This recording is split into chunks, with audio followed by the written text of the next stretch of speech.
Recording on this computer. It is June 26th, week 1. This is MED210, Anatomy and Physiology 2, as in the sequel. You'll see on campus, I clicked on the announcements, and you guys who've had me before know, look at your announcements, a lot of beautiful things on here. I'm going to put the Zoom recording in here, maybe some notes. And here are the on-campus meeting dates. The on-campus is mandatory, and if you can't come in, I need to know ASAP. So get that to me. So again, we already know anatomy and physiology. Told me to cut into parts. Physiology, the studies out how the parts work together. Now, what the deuce is this?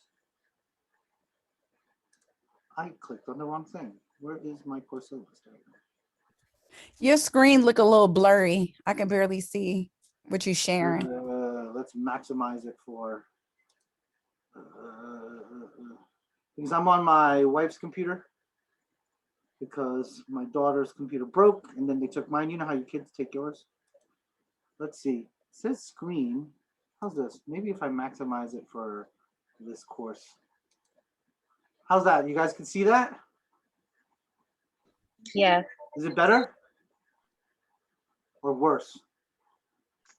It still seem a little blurry. I mean, it's manageable. Or how's this? You guys could like open like your screens, and I'll just try to be a little bit more descriptive on what am I pointing at? Welcome, Mr. Carter. Let me write your name down. 1, 2, 3, 4 plus me. That's 5. We're good. So if you click on the announcements, of course, like I stated, there are on-campus meeting dates, and of course, week 1 Zoom recording. That's what I'll place it within. Of course, there. You guys, those of you who had me in Anatomy and Physiology 1, know the deal. Now, and what is the deal?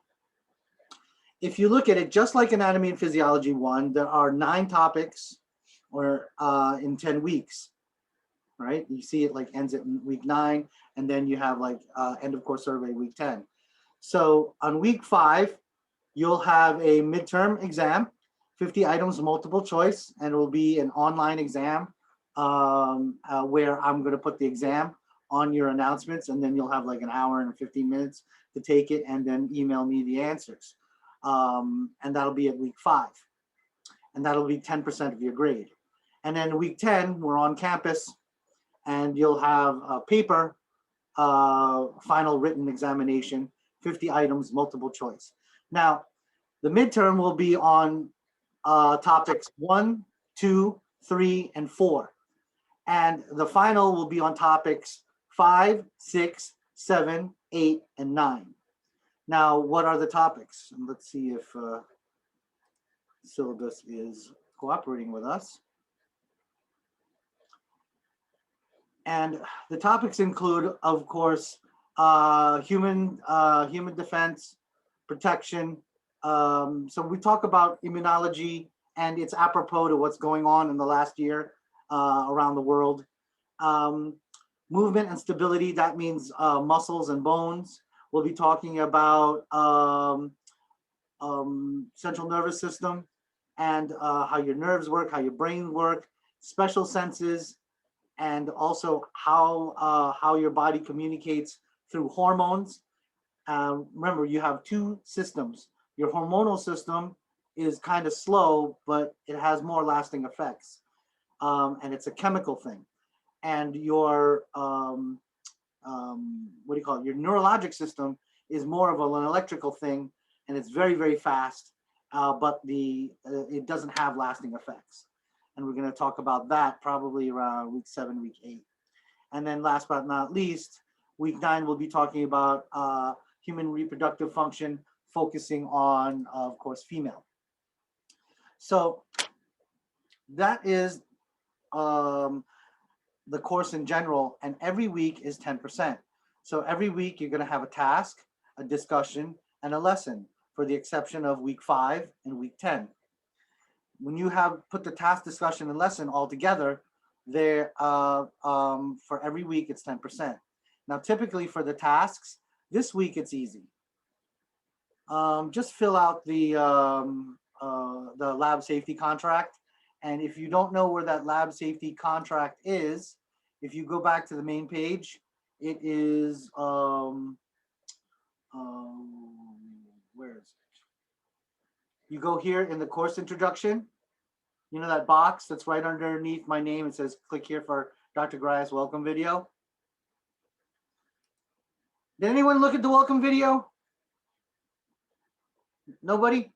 Wasn't too corny? I did. Yes, Yeah, sir. I I looked did. at it. Yeah, it wasn't too corny. It was a little. No, it was okay. Yeah, why does it sound like you're laughing? Okay, that's all right. That's all right, you people. You can laugh. Now, like I stated, yeah, I tried to make it better because the last one looked like I don't know, looked like a kidnapping video, right? The lighting was all wrong and it was yucky. This one, at least, it looks like I don't know, maybe I'm trying to sell juice or something. Who knows? So when you look at that box, introduction to the course, and then you go all the way to the bottom, you click on important documents, and then it's here. You click on this little arrow that's right next to that folder. You open it up and it says lab guides, lab safety contract, and the lab contract is the Microsoft Word document all the way at the end. And that's where it is. I don't know why they didn't have a direct link to it, but that's where it is. So that's all you have to do for task 1 for this week. That's it. So do that today. Now, discussion 1. Oh, thank you very much, Ms. Archer. You got your first licks in. Very good. The CDC has issued an alert, travel areas for Zika virus. And I know this is a little bit old, or you could say corona, doesn't matter. Based on how a virus is spread, what body defenses, if any, are there? What can people do to decrease the chance of contacting Zika or heck, any virus? And you could talk about masks, you could talk about all the things that we're doing now, but the important part of the discussion is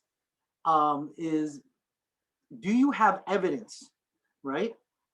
So like, for example, we're all wearing masks and everyone says the masks are here to protect me from a virus, right?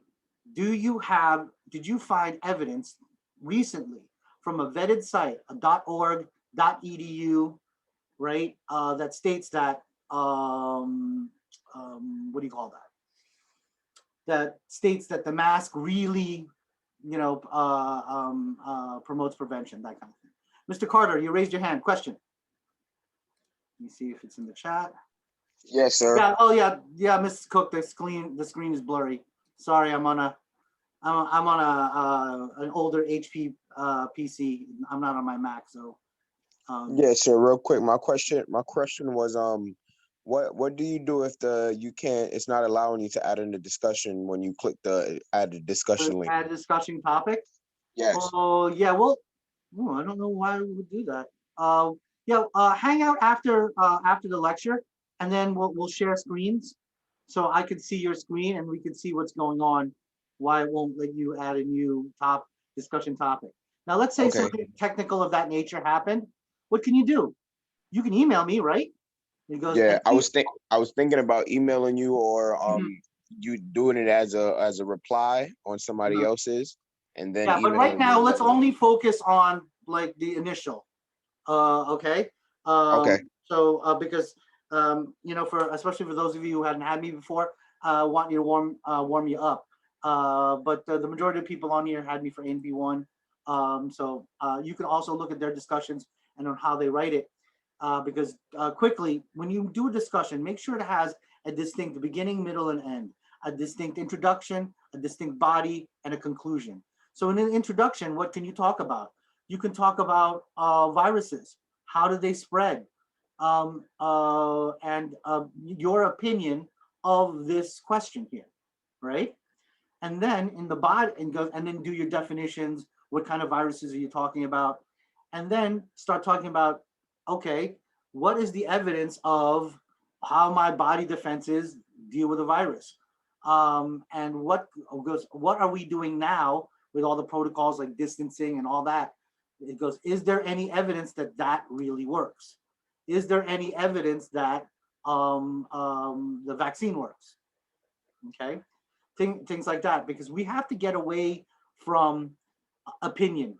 It's good to have your opinion, and it's good to have a rationale or a meaning to that opinion, but you need to find a reliable source that will back you up, right? Like same thing with like politics and anything. Like if you talk to anybody who's like on the far left or the far right, all they have is opinions, and when you ask them for data, no one wants to share anything with you. They're like, oh, it's just how it is. Well, what do you mean, right? Like people who are so in, like people right now who are so into the vaccine, right? More than 50. CDC already quoted what more than 55% of the country is already vaccinated, right? Okay, so where is the data that vaccinations halt the spread? It may protect you, but can you still be a point source even though you're vaccinated? Because remember the chain of infection that we learned in Anatomy and Physiology 1? So I'm vaccinated, but do you think I could be a reservoir for a susceptible host? And you guys already heard my conspiracy theories about susceptible host, right? If COVID and viruses, and most viruses are, if COVID loves the immunocompromised, then why don't people who are actively HIV positive or AIDS positive, or people who have severe disability like kidney dysfunction, why don't they get it more than other people? So these are one of the things that why I promote, I don't tell you the answer. You find the answer. And I go, and could there be more than one answer? Yeah, sure, there can be. All right. So that's what you're doing in discussions, 200 and 250 words. Make sure it's organized into an introduction, a body with evidence, at least one 7th edition APA format. And if you don't know how to do that, click on this library, and then on the top of your Moodle course shell, click on APA sources, or shoot me an email and say, hey, Dr. Garais, I'm not quite sure how to do this. How's this? Tonight or tomorrow, do your first post, and then shoot me an email and say, hey, Dr. Garais, can you check out my post? Because those of you who had me before, if you do your post early and then I tell you there's something wrong with it, and then you go fix it, I'll upgrade your grade. I am not a proponent of grades for grades' sake. I'm a proponent of learning stuff and learning this skill set. A lot of students used to complain that discussions are, oh, it's busy work. It's just forcing me to write about things that aren't really too important. Maybe, but the process on analyzing these 1 or 2 sentences and then expanding your idea to a rationale, to evidence, that's a skill set you need out in the real world. Okay, so that's your discussion. And of course, the lesson, we have wonderful videos that we're going to be talking about momentarily. But if you go to the bottom and where it says application assignment, you click on that, and then you click on download case. Lost in the desert, that's the case. You read the case, and then you answer these questions. There are 7 questions, and just answer them, 2 or 3 sentences, short and sweet, based on what you learned today in the lecture, and of course this this case right here about some guy who got lost in the desert, which any of you who go hiking and stuff like that, happens all the time. So let me close this out. Dr. Garais, I don't know what's wrong with your computer, but I can barely see anything. Yeah, that's why open up your Moodle and look at lesson 1. Look at lesson 1. You got it? No, I'm fine. I'm Okay. following Yeah, along, but I'm just letting you know, like, oh yeah, I can't understand anything on your screen. Yeah. Don't look at the screen. Just look at my voice, and then I'll be more descriptive about like what I'm pointing at. And what am I pointing at currently is when you click on lesson 1, you go all the way to the bottom, and then there's application I'm assignment. fine. I'm following. I got it. No, but I'm doing it for like everybody else who's like, you know, I'm being super descriptive. Okay, so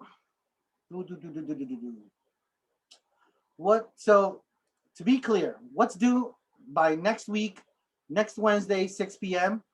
Your task 1, discussion 1, and that case study on that guy who got lost in the desert. Okay. So now let's talk about the lecture proper. Let me try. Let's try not sharing again and see what happens. What happens if I do this? And what happens if I do this? Is that better or worse? Much better. Okay. All right. Let's look at advanced. No, I'm not going to mess with advanced. Let's not mess. Okay. I'm already I'm already testing the fates by clicking on things that I don't usually click on. So let's look at the task and the items that we're talking about. Now, when you guys study, you can sit and try to read everything, right? But you already know from my last set of my last term's lectures that if you have some insomnia, the best thing to do is read one of our textbooks or watch one of these boring videos. You'll go to sleep really fast. But the thing is that these videos and that text has information that you need to know things. So right off the bat, the first thing we have to outline is what is important. We have to talk about the first line of defense, the skin. And it's not only the skin, it's a whole bunch of other things, as this picture you can see here. So there's a wonderful video in integumentary system. So a system is comprised of a whole bunch of organs, and the skin is just one of them. And it's in chapter 5.1 in our OpenStax textbook. And another thing that they're going to also be talking about is sweat glands and thermoregulation and skin and the aging process. So right off the bat, you kind of know, it goes, what's important? I got to know the skin, all the parts and their functions. I have to know how, from the case study as well, how skin deals with heat and water loss. And then I also have to know is what happens to my skin because as I get older, okay? Now, I'm not going to focus on diseases and disorders because that's for your future pathology class. If ever you take pathology and nursing, which you have to because that's, of course, one of your major topics, or if you take a nursing elective, MIB 130, which is diseases of the human body. And like I stated in my previous lectures, in order to deal with the diseases of the human body, if you know what's normal, then all you have to do is mess with normal, and that's how you get abnormal or pathologic conditions. So let us go into our OpenStax to chapter 5, and let's talk details.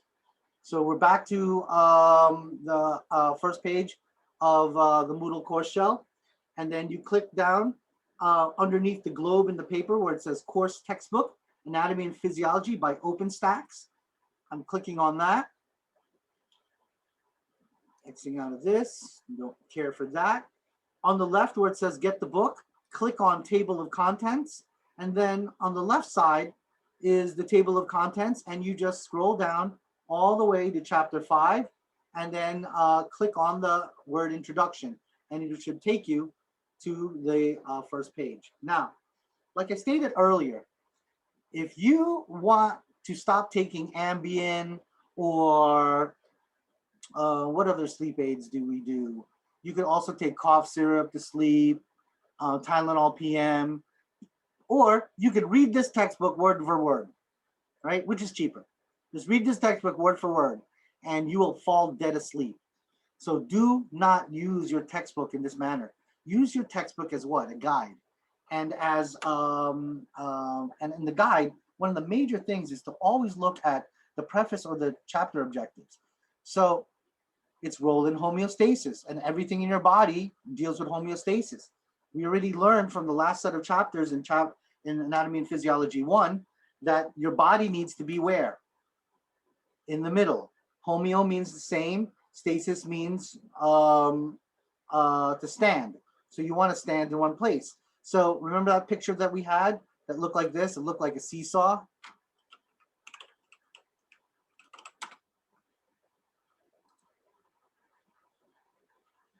This one. Remember this picture from, there you go. You have the ascending fibers, control center is your brain, and the descending fibers, right? And all your body wants to do is do what? Keep in balance. Homeo means the same, stasis means to stand. Where do we like standing? In one place. And think of anything that's good, you know, in your body, like air, oxygen, right? That's good, right? No one would argue with that, but let me tell you, if I don't have enough, we have a problem. If I have too much oxygen, that's also a problem, right? Water.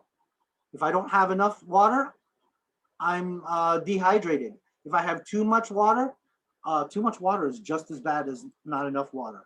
I could get edema, I could get pulmonary edema, I could get cardiac edema. There's all a bunch of bad things, and there'll be fluid, and your patient gets to drown in their own tissue fluid, and that's not fun, right? So we got to look at our body as always trying to be in balance, and the skin is no different.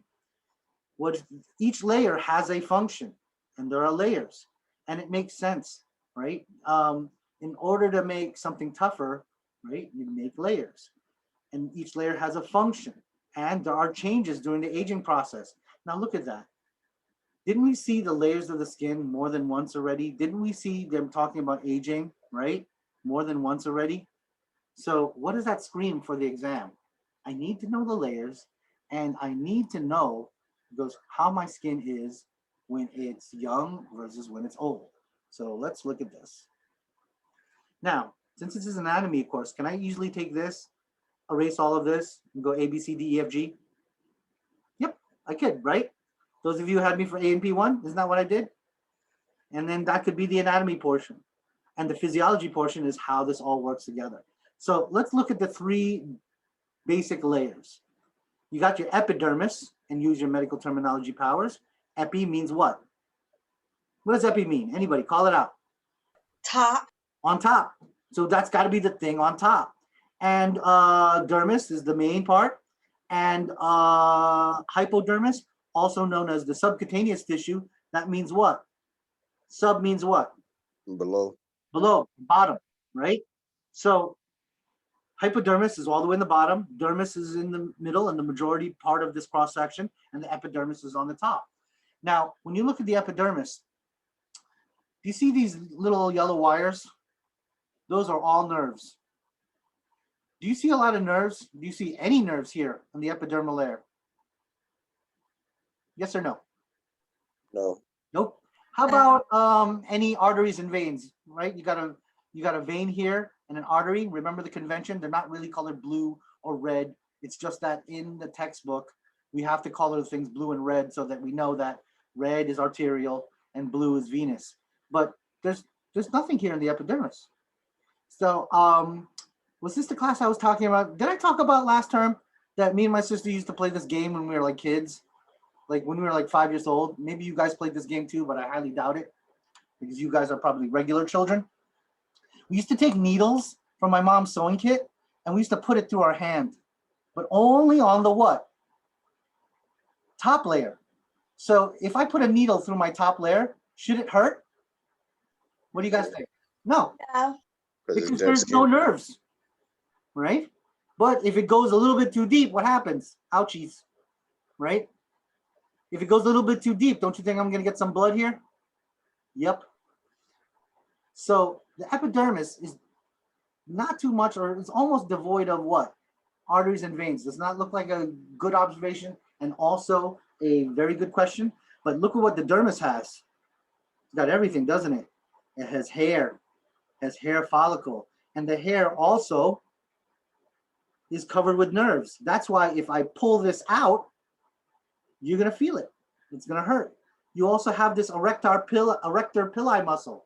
Anyone here into like horror or scary things? Right? I have a thing about like being scared. That's why I love Halloween and you know, going to haunted houses and stuff like that. What happens when you get scared? Right? This will start doing what? Boink. Right? And this is called your erector pili muscle. This also gets points up when you're what? What else happens? Right. What? Okay, go ahead. What happens when it goes? What else would activate this erector pili muscle other than fear or nervousness? Cold. Cold. Because in theory, if all your hair stands up, what happens to the wind? It'll cut down. It'll cut down on the surface area exposure in theory and make you less cold. In theory, that's just a theory. Now, also, how's your hair when you're young? Right? It's nice and soft and supple, isn't it? But how about yeah? How's grandma's hair? Right? It's like a Brillo pad. It's coarse. It's dry. It may or may not have color. And why? Look at this. Sebaceous gland. There's oil, and oil helps make this hair supple. And that's why there's hot oil treatments for your hair. So it relaxes the proteins in the hair muscle. But the thing is, if you do it too much, what else also relaxes proteins to the point where proteins start breaking apart is heat, right? So if you do that hot oil wax or hot oil treatment, whatever, you know, whatever. Keratin. Yeah, that kind of thing. Just don't do that. Don't do it so much. Do, you know, again, homeostasis, you know, keep in balance. But you could see why young people would be more oily. And the oil is called sebum, and it keeps the hair supple and soft. Now, of course, we talked about thermoregulation, right? When it gets hot, what happens? You need to sweat. Now, anybody here ever go to a club and not have a drop of liquor, and you don't smoke, as in you don't smoke trees or don't smoke any bad things, or even, well, anything you smoke is going to be bad. But then you go home, what do you smell like? You smell like a brewery that met Indonesia and they had a baby. And that's what it smells like. And then I've been a DJ for 35 years. Every time I come home, my wife always complains, "You've been drinking." I'm like, "No, I haven't." "Oh, you also been smoking." "No, I haven't." Right? Because I have to get paid. I have to pay attention. Right? And what happens if any of this stuff gets exposed to it? One of the functions of the skin is also not only a protective function to noxious fumes and gases. What will it do? Your sweat glands will also filter out these noxious fumes and gases, and then it filters it out through the form of sweat. Also, especially if you do drink or you did smoke, it got into your body, it will also be released through your sweat glands.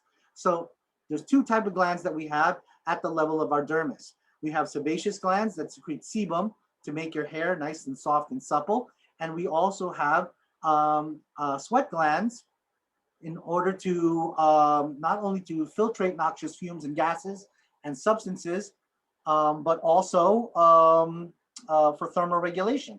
Because like on a day like today, especially if you don't have air conditioning in your car, what's going to happen? You're going to sweat because your body likes to be at an optimal temperature. Which anybody, what's optimal temperature for 70 kilogram male in Fahrenheit and in centigrade? Anybody? Okay. 37 degrees centigrade. That's right. And for Fahrenheit, anybody?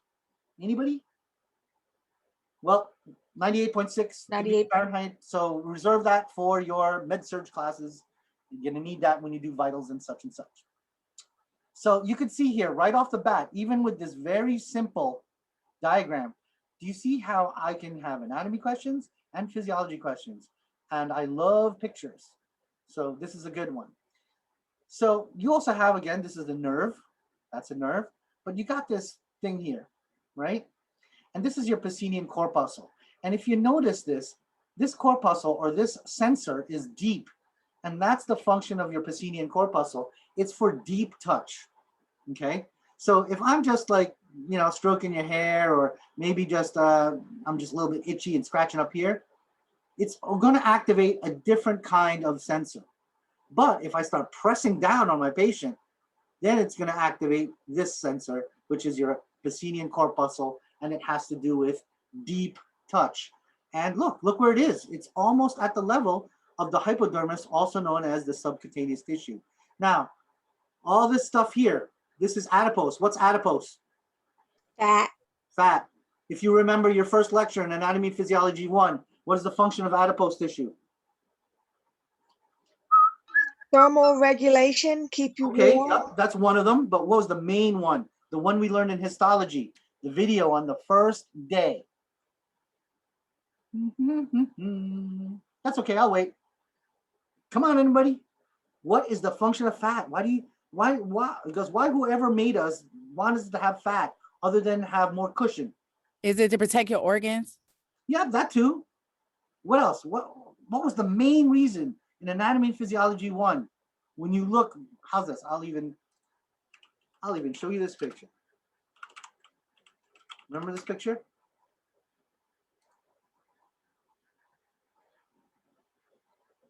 What was the main reason?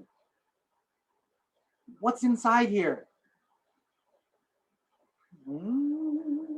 And this is because you guys are either very, very shy or proving my point. What happened? It goes, what happens if you just memorize something for an exam? It's so easily lost. So right now, remember we did form versus function, and it was bubbles. And if it's bubbles, there has to be something inside the bubble, right?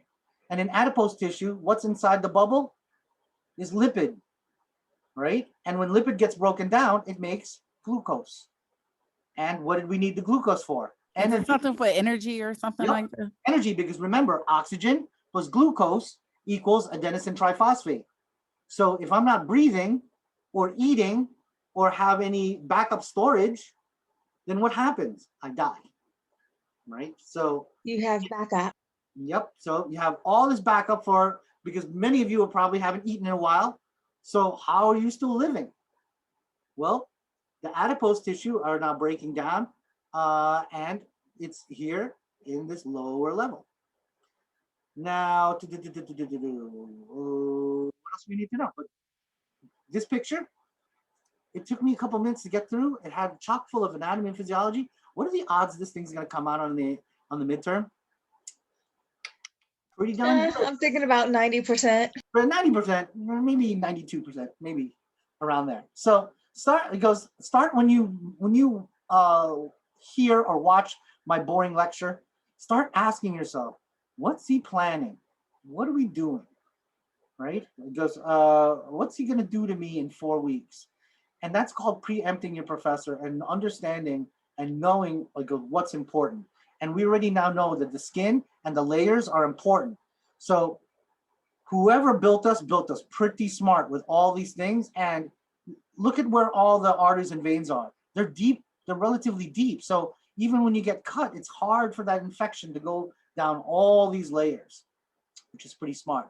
So let's look at the epidermis. The epidermis is composed of keratinized stratified squamous epithelium. What does that mean in English? Keratin, we know, is what? It's waterproof and it's thick, okay? And it's stratified squamous, meaning, and this picture is way too small. You guys remember this from maybe biology or something like that? Do you see how, let's find a good one. Do you see how it's like stacked up like shingles? Okay. And at the very top, that's all dead skin cells. That's the reason why if you scratch yourself right now, you're gonna make a line in your skin, okay? Because what's all up here? Dead skin cells. And this dead skin cells also has keratin, which is a protein that makes things hard, right? And all the newer cells are down here at the basal layer. So that's your epidermis. It has stratified squamous, so it's like little shields. like pancakes stacked up on one another, and it acts like shingles on a roof, and it makes your skin waterproof. And you have thick skin, which is an extra layer on the places that make sense, on the palms and of your hands and the sole of your feet. And that fifth layer is called your strata lucidum. And lucid means what? It's clear. There's going to be like this. There's going to be like a little clear section right here. See that there's a gap? So that's thick skin, stratum lucidum. So let's look at the layers. The corneum, this is how I remember it, right? Dead corny cells, cornflakes. I scratch it, right? And then, it gets a little white line in my skin. Then the lucidum, that's the extra layer for thick skin. You have the granular layer, and we saw that before. There was a younger layer, and it had a lot of nuclei and a lot of dots. The stratum spinosum, and that has the keratinocytes in here. And then when we go to the basal layer, or the base, you're going to see these things, melanocytes. Now, melanin. A melanocyte, melan means dark or black. And melanin is a protein that gives our hair and skin its color. So if your genetics are from a place that's closer to the equator, your hair will be different, your skin will be different. And why? Because you have more melanocytes that give you more melanin. And the function of these melanocytes is to make the skin darker, make the hair darker. Why? Because if your genetics is closer to the equator, right, and there's a lot of UV radiation and sunlight coming directly from the sun right on your skin. So you're going to need something to protect you from that. And that's what the melanocyte does. And it's in the basal layer all the way at the bottom. And it produces, the melanocyte produces melanin. Okay? Now you also have sunburn. Yeah, and it's the reason why if you're Caucasian, right, you'll get sunburn very easily. And you'll also get skin cancer a lot easier than someone who has more color, more melanin. Now, I'm not saying that if you're dark, you won't get you won't get skin cancer, but the likelihood of you getting skin cancer is far less. But even if you're very, very dark or dark skinned, if you're outside a lot and you don't protect yourself, yeah, you could get basal cell carcinoma or BCC. And where do you get that? Here at the stratum basale. And where do you get a melanoma? Here at the stratum basale. And remember, look at the history. Someone who has less melanocytes, less melanin, who's exposed out in the sun, when their job and their occupation is more dealing with more outside. Merkel cells, that is another deep receptor, right? And you could see it. It's a sensory neuron, right? So it senses things, and it's deep. And what was the other deep one that we talked about? The Bassinian. Now, does that look like a beautiful both A and B question? And so what can I also do with this picture? Can I also erase all of these, right? And then ask you, what's in the stratum spinosum? And you'll tell me keratinocytes. What's in the basale? Melanocytes and Merkel cells. What's the function of the Merkel cell? What's the function of melanocyte? What's the function of the stratocorneum? What kind of stratum? It goes, which out of all these layers has dead skin cells as normal? Up here, the stratum corneum. It goes, what is thick skin? Stratum lucidum. Now, I went through all of that. Don't you think I just went through every possible combination of what I could ask you on this picture? Don't you think you can go home and make your own quiz and then preempt me? And if you practice this just a couple of minutes every day on this photo and in the other photo, then you got it down. Now, so thus far, did I read anything yet in this chapter? No, I'm looking at something that my brain can latch onto, which is a picture and which is a story, right? I told you a story about how you scratch your skin. I told you a story about how me and my sister used to put needles in my hand. Okay, I lied. It was just me. All right. So you can use these stories and use these things as what? as ways to get this into your long-term memory, because you don't just need this for week 5 and maybe your NCLEX. You need this when you go out there and you have to try to explain to a BCC patient, why do they have cancer? Okay. Stratum spinosum, don't want to talk about that too much. Granulosum, we already talked about keratin. Now we got to talk about this other thing called hyaline, right? Now, keratin and hyaline, they both give your skin structure and strength. And another thing that keratin and hyaline also do is they also strengthen hair and nails.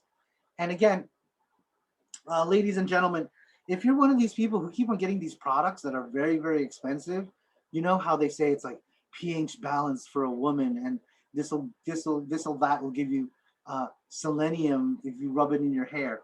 I could sit and take keratohyalin and rub it in my face and hair. Do you think it'll make my face and hair better? No, that's not how the body works. Your body likes to produce this stuff on its own. So what's better?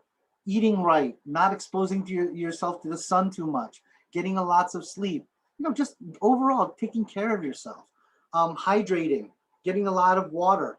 There's this lovely study, it's more than 10 years old, that talks about Americans in general, we don't drink enough water, and it's the truth.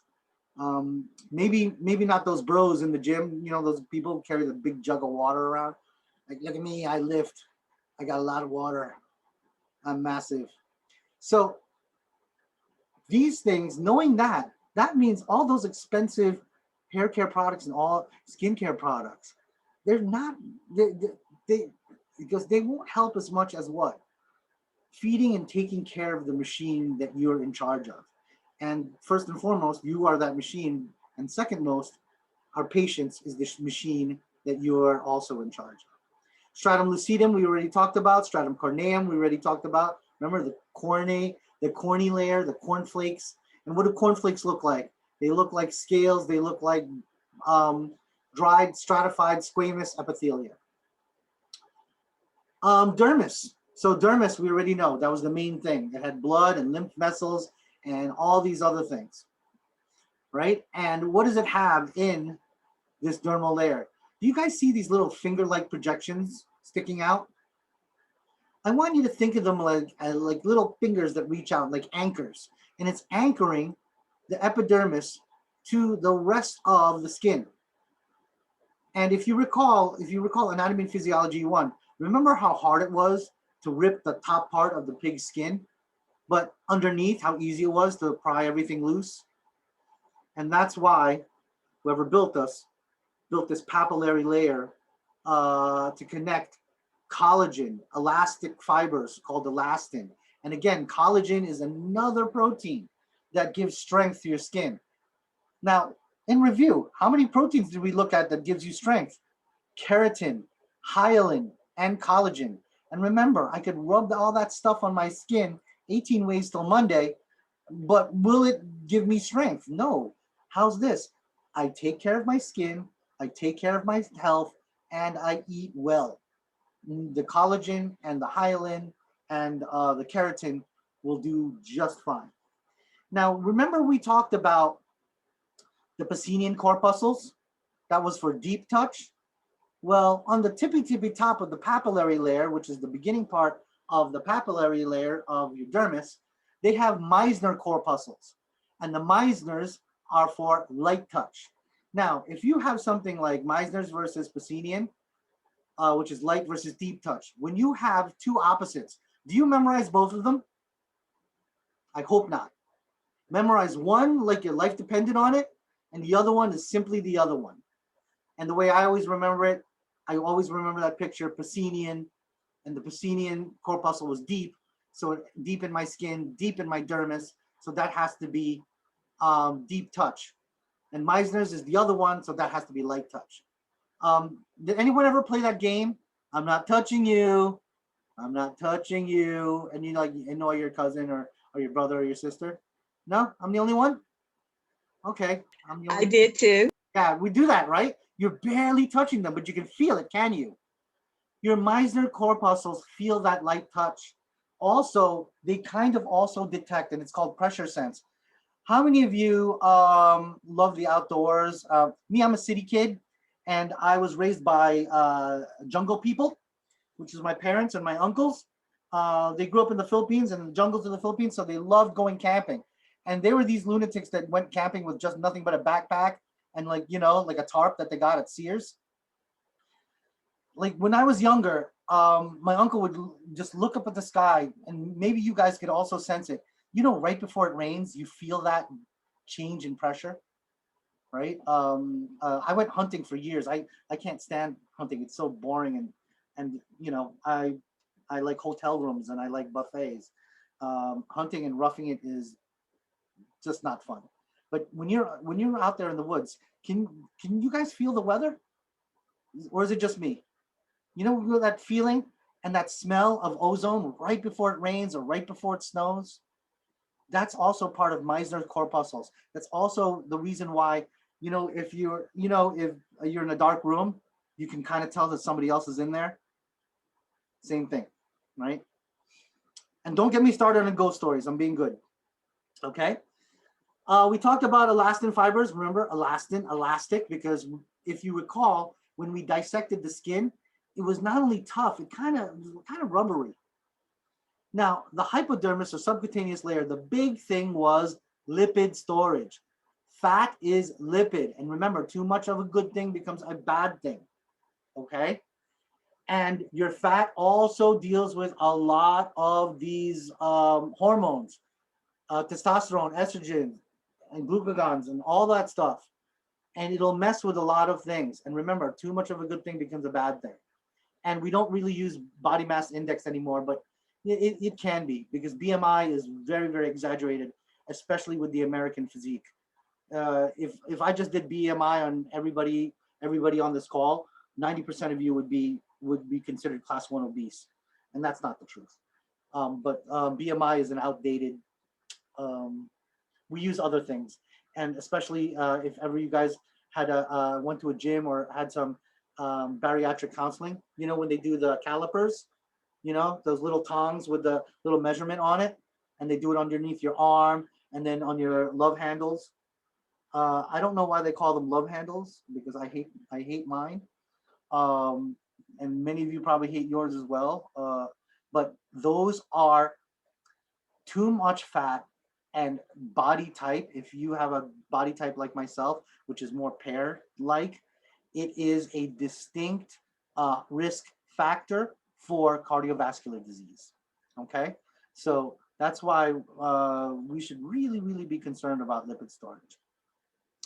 And we already talked about melanocytes and pigmentation, of course, and its main function is protection from UV radiation. And here are some examples of some benign cancers, and they are moles, right? You can see how they are. It's like hyperpigmentation. Albinism is the exact opposite. Remember when MJ was alive and he said he had albinism? No, he didn't. He just wanted to be. No, remember he said he had vitiligo. That's what he said he had. This is what vitiligo looks like for real. It's very, very patchy, and it's not on like these huge spaces on your body. And we're concerned about the lack of pigment, not because, oh, it's unsightly or you're going to look weird. We're concerned with the lack of pigmentation because these areas that are lacking pigmentation will now be risk for UV light exposure like the sun. Okay? That's why we're concerned. Hair follicle, talked about that already. Erector pili, sebaceous gland. And that's why, did you guys ever hear that wives' tale where, especially ladies, they used to say in the turn of the century that a proper lady had to comb her hair like 200 times before she went to bed or something? Am I the only one who remembers these silly things? Well, you could see how it makes sense, because every time I keep on touching this hair, what happens?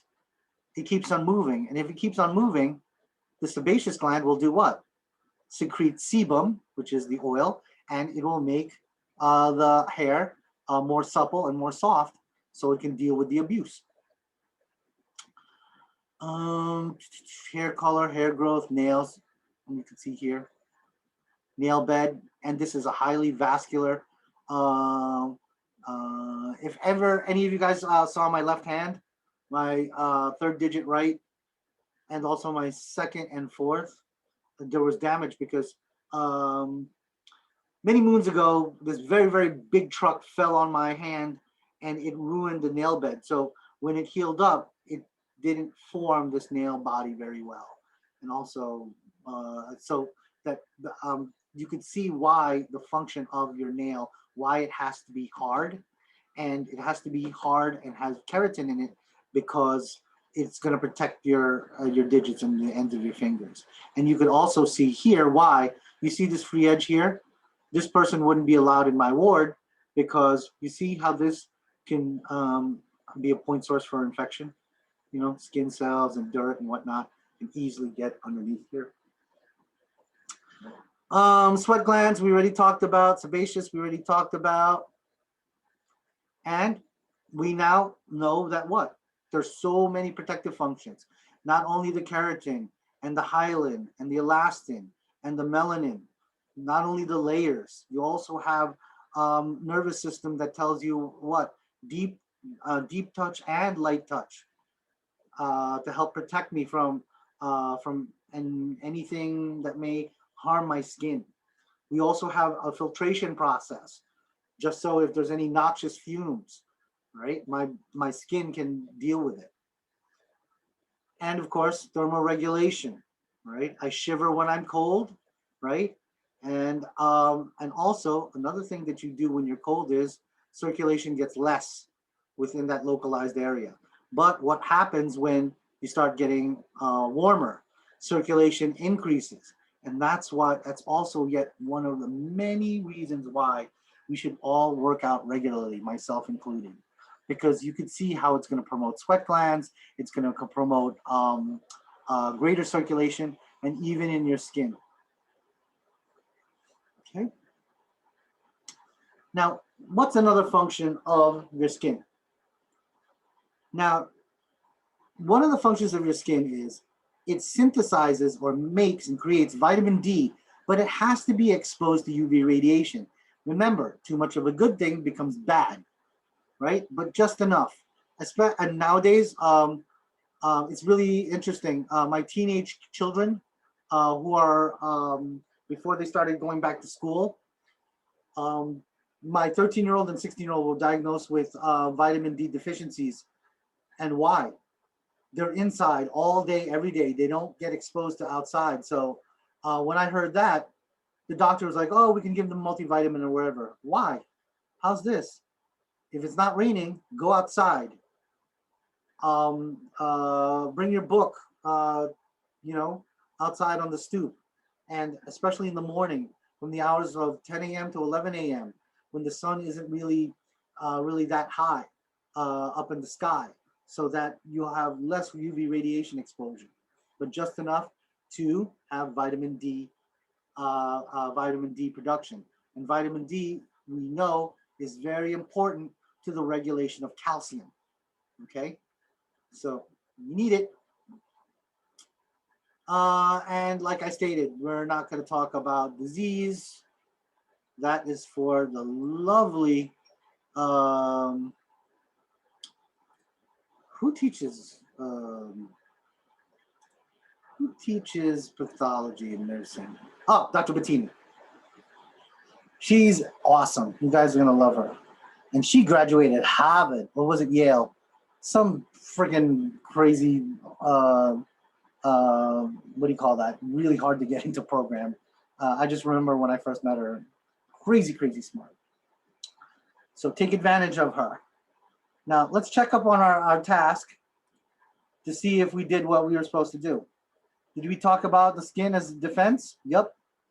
The integumentary system and all its glory? Yep. Did we talk about how it deals with heat and water loss? Yep.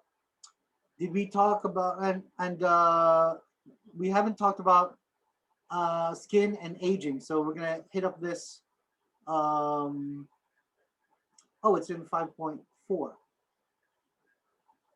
you can watch this video, but let's look at, I want to utilize your textbook and show you how you can look up things and instead of reading it from cover to cover. You know your objective and then you go after your objective. So I'm looking at 5.4. I open up my OpenStax yet once again, table of contents, go all the way down to 5.4, diseases, and I want to look at the part that has function of the skin, the part where it talked about aging. Dermatology, of course, Logi, study of dermat skin, rule of nines on this burn, something nice. Where is it? It's here. Bear with me. If not, we'll just watch the video.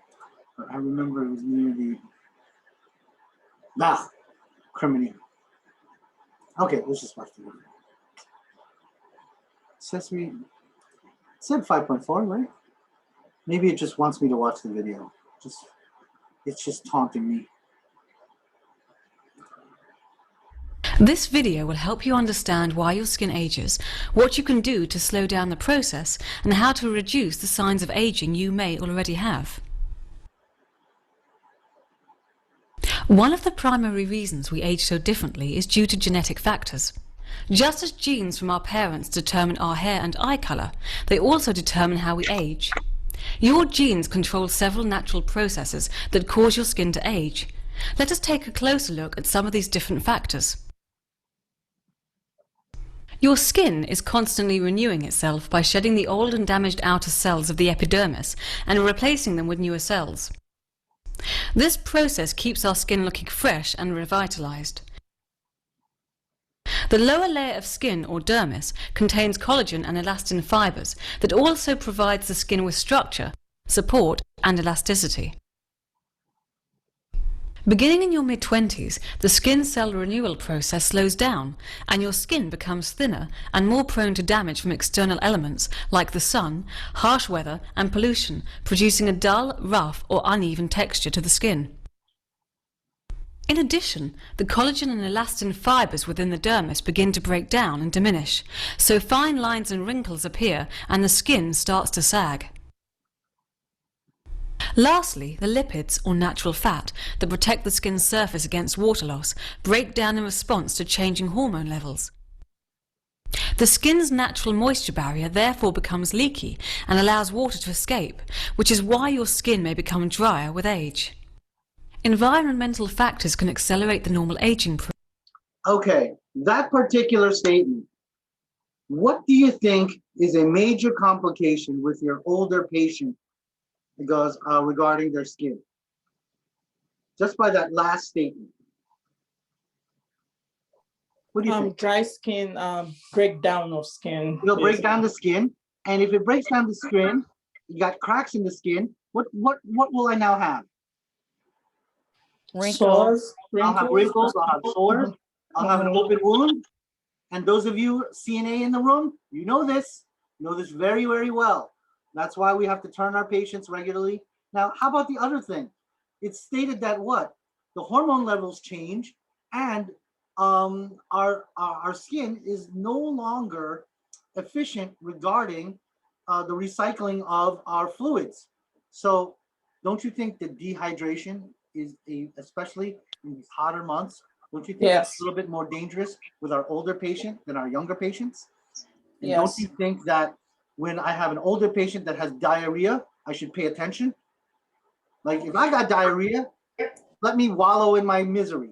But you have a 65-year-old, 68-year-old patient and up, and they have diarrhea, even if it's just several bouts of diarrhea and they're okay, watch for signs and symptoms of dehydration, which are what? One of the signs and symptoms of dehydration is skin turgor. You know, when you're young and when you're well hydrated, you can pull on the skin, and what will happen? The skin should snap back, right? But what happens when you get older and you're not dehydrated? You pull on the skin, it gets very saggy, and it won't go back. And that means my patient has very poor skin turgor. Turgor, and it is a major sign of dehydration. Another thing you could look at is their eyes, especially on babies. You should be able to see like water, right? And a reflection. If you don't see a reflection, right?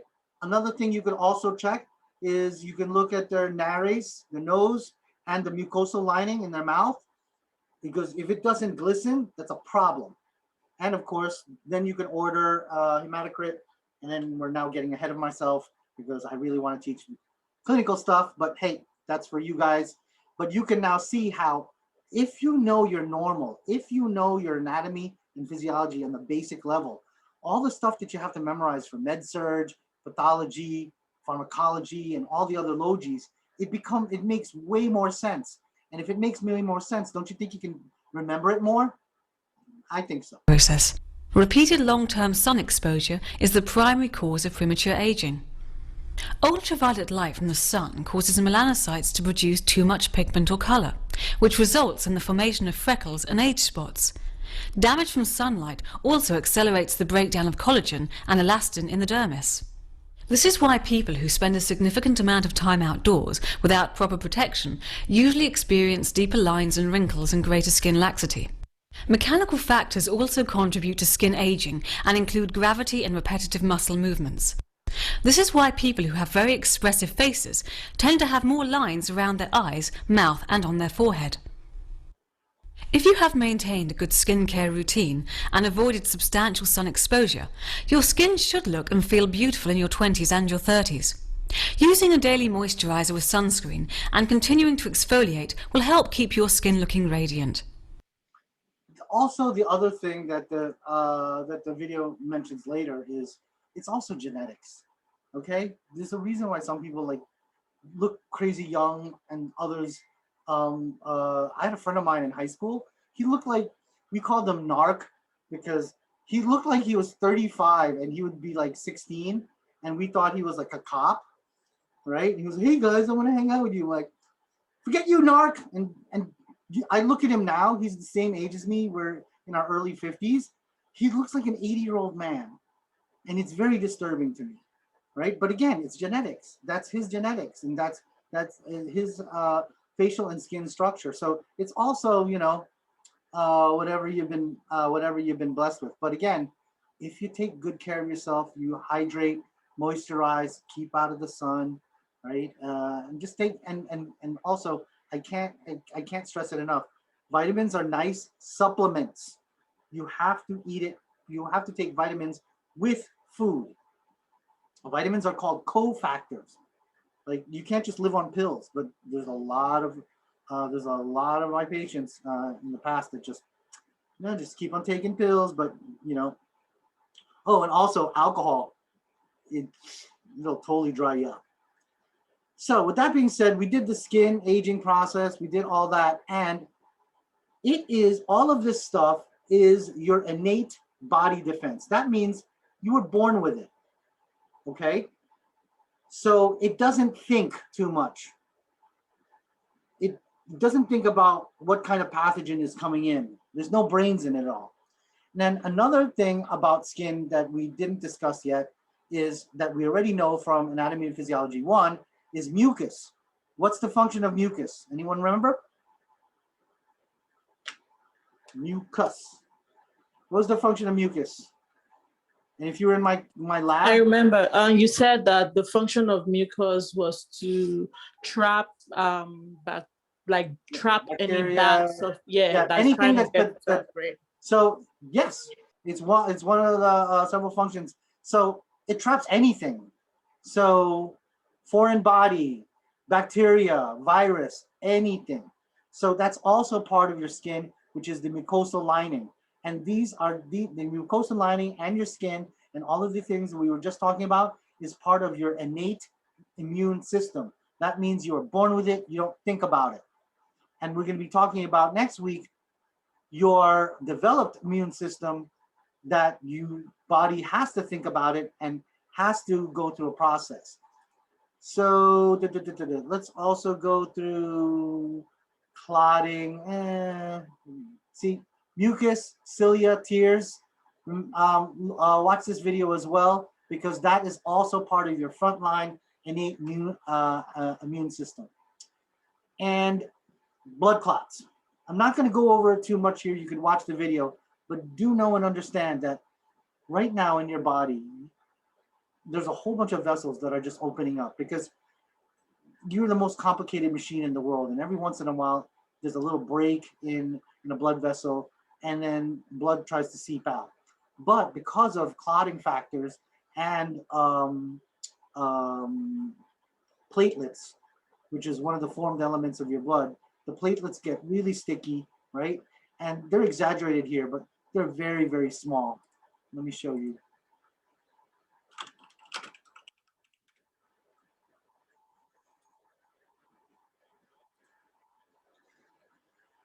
The majority of this blood smear, just peripheral blood smear, is red blood cells. I know the red blood cells because it's biconcave disc and it's anucleated. There's nothing in the middle, it's a donut. Now, this is a white blood cell, okay? It's a little bit bigger and sometimes even way bigger than the red blood cells. And you can see there's not too many because this person doesn't have an infection. But if you see this thing here, you see that it's like garbage, like specks like this, and a little bit of that. Those little tiny specks, those are platelets. So platelets, even though here in this picture they exaggerated it, but platelets are very, very small, but they're very, very sticky. So when there's a break, it gets attracted to this chemically, and then it forms this plug, and then it'll plug up the hole. But again, let's talk about pathology just a little bit. Too much of a good thing. What happens if I get a blood clot that's this big? What will happen to this artery? It's going to be blocked. It's going to block. And last time we know, is that called an infarction? And you can have an MI. What's an MI? Myocardial infarction. Also known as what? Heart attack. Heart attack. What's a CVA? What's CVA stand for? Those of you who I gave an A in my medical terminology class, maybe I should go back and retake those A's. Atrioventricular. Ouch, so far away. CVA, stroke. So what does C? Brain, cerebro, right? What's this thing? It's vasculature or tubing. And what just happened if I got a stroke? It's an accident. I didn't mean for it to happen, but it's all a mess now. So remember, CVA, cerebrovascular accident, stroke, right? MI, myocardial infarction. But in both situations, the blood clot got out of hand and then did what? Blocked my blood, which I need.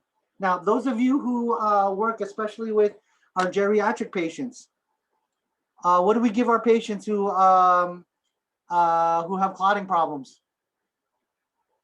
What do we give them to so that this won't Aspirin. happen? I could give her aspirin. That's good. Specifically 81 milligrams. Heparin baby aspirin. shots. You can get heparin, which is a anticoagulant. Anyone ever heard of TPA or tissue plasminogen activator? You can give them that. We can give them Coumadin. So these things you'll probably hear on the floor, especially in the cardiac, because what's easier to pump? Water or molasses?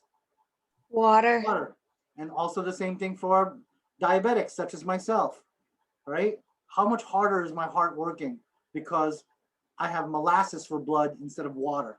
And that's why I got to get my sugar down so that my blood flow will be easier. So like I stated, all the things that we talked about are normal. And in order to mess with normal, you just take it and destroy it. And then you get what? Pathology. All right, it's at this portion of the show. Does everyone know what's due for next week? What are our responsibilities? Task 1, discussion 1, lesson 1. Okay, and does anyone have any questions, comments, recipes? Because if not, I will stop.